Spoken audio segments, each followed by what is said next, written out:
दोस्तों in this video we are talking about non-veg. If you have lipoma, piles, fissure, skin psoriasis, you must watch this video.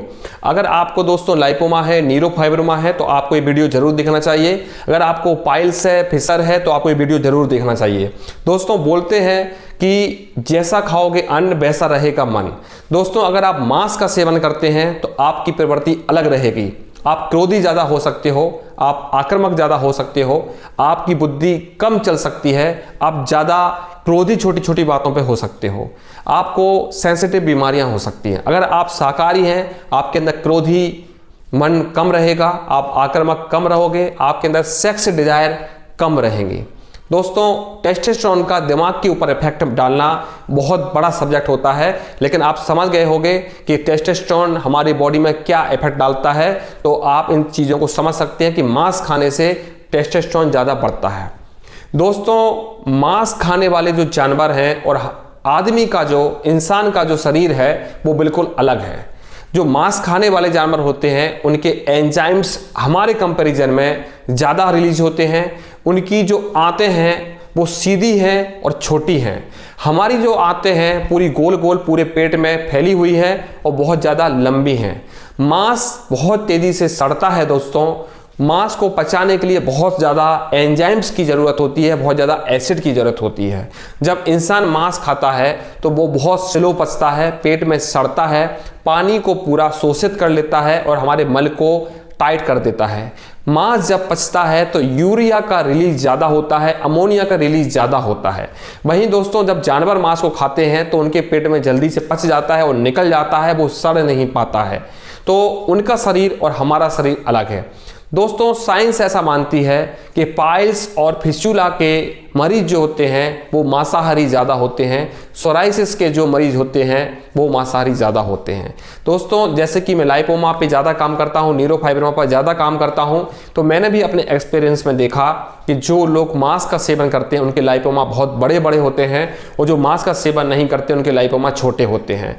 मांस खाने वाले लोगों का lipoma neurofibroma बहुत तेज़ी से बढ़ता है और मांस ना खाने वालों का लाइपोमा बहुत स्लो बढ़ता है। जैसे कि कोई भी न्यू ग्रोथ जो होती है उसको बढ़ने के लिए प्रोटीन की रिक्वायरमेंट होती है।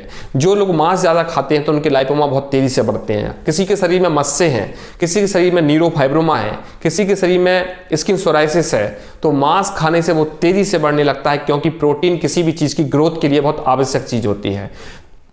प्रोटीन के साथ साथ मांस और भी ऐसी चीज़ें हमारे शरीर में देता है जो बहुत ज़्यादा नुकसानदायक होती हैं।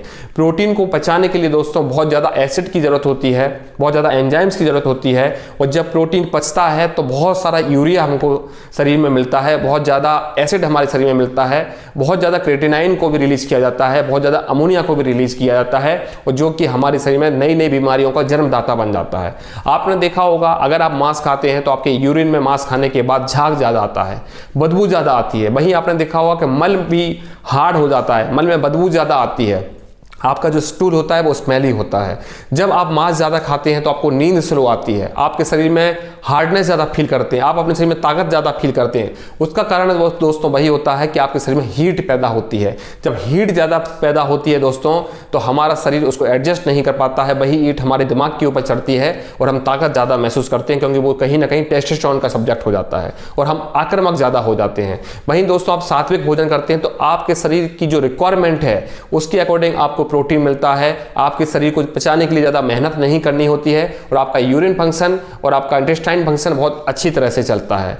देखा गया है दोस्तों, साइंस ऐसा मानती है कि मांस खाने से हमारा स्टूल ज़्यादा हार्ड होता है, ज़्यादा स्टूल हार्ड होने के कारण से ज़्यादा फिशर होता है, ज़्यादा फिस्टुला होता है, और लाइपोमा कैंसर जैसी प्रॉब्लम भी मांस खाने से ज़्यादा होती है। मांस खाने वाले लोगों का अधिकतर देखा गया है फैटी लीवर भी होता है। शुगर अगर किसी को हो गया और वो मांस भोजी है तो उसका शुगर बहुत ज़्यादा बढ़ता है। अगर किसी के हार्ट ब्लॉकेज है, किसी के बॉडी में कहीं ब्लॉकेज बना हुआ है, अगर वो मांस का भोजन करता है तो ब्लॉकेज बहुत तेज़ी से बढ़ने लगता है। अगर किसी के शरीर में कोई गांठ हो गई है, किसी ऑर्गन के ऊपर गांठ हो गई है, या आपको लीवर सिरोसिस हुआ है, तो मांस खाने से आपका लीवर बिल्कुल भी ब्रेक हो जाता है, क्योंकि मांस को बचाने के लिए लीवर को बहुत मेहनत करना पड़ती है। इसलिए कभी भी आपने देखा होगा कि पीलिया जब होता है तो वैद्य हकीम सबसे पहले नॉनवेज के लिए मना कर देते हैं, क्योंकि लीवर ही वो चीज़ है जो इससे मांस पचता है और वो एसिड छोड़ता है जो मांस पचाने के लिए सहायक होता है। किसी को लीवर एसाइटिस हुआ, अगर वो मांस खाएगा तो उसकी प्रॉब्लम बढ़ जाती है। किसी को सोराइसिस हुआ, उसकी प्रॉब्लम बढ़ जाती है, क्योंकि मांस खाने से बॉडी में हीट ज़्यादा पैदा होती है। किसी को लाइपोमा हुआ, अगर वो मांस खाता है तो उसकी ग्रोथ जल्दी से होने लगती है, क्योंकि बॉडी में कोई भी एक्स्ट्रा ग्रोथ हाई प्रोटीन के कारण बहुत जल्दी से बढ़ने लगती है। वही दोस्तों, अगर आपको पाइल्स फिस्चुला हुआ है और अगर आप मांस खा रहे हैं तो वो कभी ठीक नहीं होगी।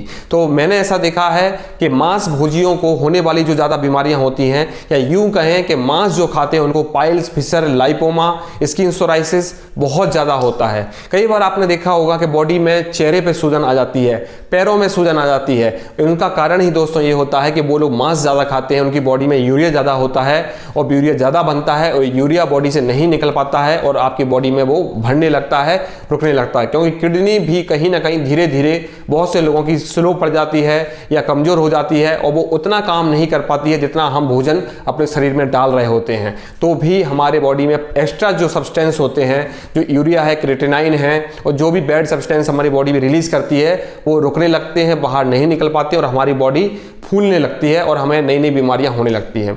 आपने देखा होगा कि किडनी डायलिसिस होता है। किडनी डायलिसिस में क्या होता है, हमारे ब्लड के अंदर जो भी बुरे पदार्थ हैं, जो अमोनिया है, यूरिया है, क्रिएटिनाइन है, वो सब को मशीन के द्वारा छाना जाता है और उसको निकाला जाता है, फिर वही ब्लड हमारी बॉडी के अंदर डाला जाता है। तो एक नेचुरल प्रक्रिया नहीं है। ये जब शुरू होना इस तरह की हो जाती है तो फिर उसका कब क्या हो जाए कोई विश्वास नहीं होता है। तो अगर आप नॉनवेज के बारे में समझ गए हैं कि नॉनवेज कितना हानिकारक होता है आपकी बॉडी के लिए, तो मुझे ऐसा लगता है कि आपको नॉनवेज छोड़ देना चाहिए, क्योंकि हाई प्रोटीन हमारी रिक्वायरमेंट नहीं है। हम अपनी रिक्वायरमेंट को फल से, फूल से, फल फूल खाकर हम अपनी रिक्वायरमेंट को पूरा कर सकते हैं। आपने गाय को देखा होगा, बकरी को देखा होगा, हाथी को देखा होगा, घोड़े को देखा होगा, ये शाकाहारी जीव हैं और हमसे ज़्यादा स्टेमिना वाले होते हैं। वो हमको दूध भी देते हैं और हमारा कभी भी वो नॉनवेज नहीं खाते हैं और हमको मेहनत करके भी हमको बहुत देते हैं और केवल घास फूस खाते हैं। हमसे मजबूत उनका शरीर होता है, क्योंकि जो प्रोटीन नेचुरल बनता है वो घास फूस से ही बनता है और वही हमारी बॉडी में एक्सेप्ट भी होता है। तो आप शायद नॉनवेज के बारे में समझ रहे होंगे। अगर आप बड़ी बड़ी बीमारियां अगर बॉडी में नहीं बढ़ाना चाहते हैं, हमेशा स्वस्थ रखना चाहते हैं अपने आप को, तो नॉनवेज आपको टोटली बंद करना चाहिए और आपको नेचुरल प्रोटीन लेना चाहिए, क्योंकि आपकी बॉडी वही एक्सेप्ट करेगी जो नेचुरल होगा। अननेचुरल प्रोटीन, एनिमल प्रोटीन हमारी बॉडी एक्सेप्ट नहीं करती है। हम जबरदस्ती उन चीज़ों को खा रहे हैं, जबरदस्ती पचने के लिए डाल रहे हैं, हमारी बॉडी कोशिश कर रही है लेकिन वो कई प्रकार की बीमारियां बढ़ा रही हैं। बहुत सी जगह आदमी के लिए मजबूरी हो जाती है, जहां पर फसल नहीं होती, जहाँ पे फूल नहीं होते, वहाँ पर इंसानों ने कुछ खाने के लिए, अपना जीवन जीने के लिए मांस ढूंढा और वही मांस आज सब जगह आ गया और लोग उसको अच्छे खाने में खाने लग गए। लेकिन दोस्तों, साइंस अब ऐसा मानती है कि ज़्यादा बीमार होने वाले लोग केवल मांस भोजी हैं। जो सात्विक भोजन खाते हैं वो लोग कम बीमार पड़ते हैं। तो मुझे लगता है कि आपको नॉनवेज के बारे में काफ़ी चीज़ें समझ में आई होंगी, तो आप नॉनवेज का त्याग कर दें, क्योंकि नॉनवेज आपके लाइपोमा में, न्यूरोफाइब्रोमा में, पाइल्स में किस तरह से नुकसान करता है आप समझ सकते हो। क्योंकि नॉनवेज पचने के लिए बहुत समय लगता है, हमारे पेट में जाके सड़ता है, हमारे पेट का पानी बहुत ज़्यादा ऑब्जर्व कर लेता है और वो आसानी से नहीं निकलता है, क्योंकि हमारा जो इंटेस्टाइन ट्रैक्ट है, जो हमारी आंतों की जो लंबाई है बहुत ज़्यादा है और वहाँ तक पूरा पास होने के लिए बहुत समय लगता है और मांस आसानी से हमारे बॉडी का एसिड के द्वारा, हमारे एंजाइम के द्वारा जल्दी पच नहीं पाता है, काफ़ी समय लगता है। तो हमारा शरीर मांस के लिए नहीं बना है। अगर आप सोचते हैं मैं मांस खाता हूं, मुझे कुछ प्रॉब्लम नहीं होती है, तो आज नहीं कल आपको प्रॉब्लम होगी। आपको उस समय आएगा और शायद आपको डॉक्टर बोलेगा कि आपको मांस नहीं खाना है, तब जाके आप समझोगे कि मांस मुझे छोड़ देना चाहिए। Thank you.